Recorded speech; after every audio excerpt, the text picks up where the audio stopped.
Ulala, sweetness ng Econin, dala-dala hanggang Mediacon ng Lavender Fields.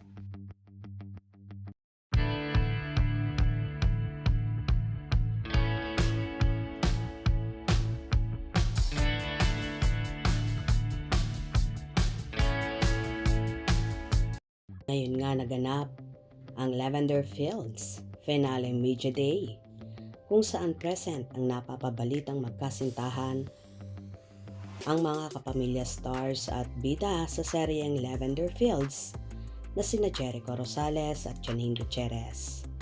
10 nights na lang mapapanood ang naturang serye, kaya naman nagkaroon sila ng Mediacon Finale Day. Kahit sa Mediacon ay daladala ng Econin ang sweetness, kaya naman tuwang-tuwa ang kanilang mga tagahanga.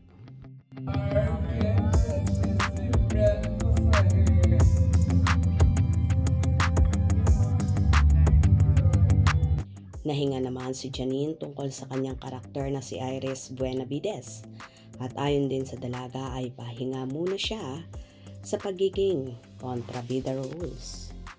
Kasi, or ikaw yung protagonist, madalas kahit galit ka, pwede kang umiiyak habang galit ka. Ang order po kasi dito kay Iris is na wala talagang remorse, walang vulnerability. Except pag only kapag mag-isa lang siya. Kitang-kita naman kina Echo at Janine na may something special nang nagaganap sa kanila na ayaw pa lang nilang aminin sa publiko.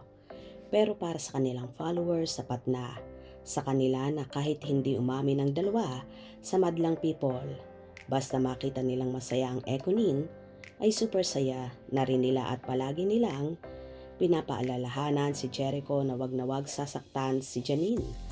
Bagkus, mahalin, protektahan at alagaan.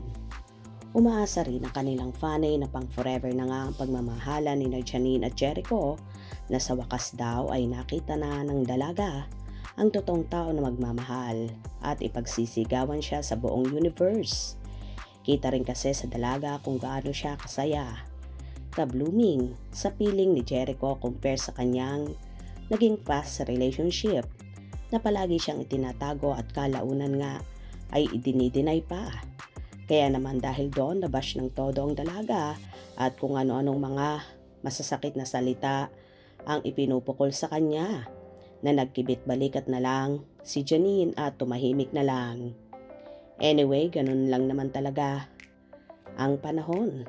Kung hindi para sa'yo ang taong nakilala mo, mas mahigit pang darating sa'yo at todo mamahalin ka at aalagaan ka. Yan nga at nakita na ni Janine ang taong yon sa katauhan ni Jericho Rosales.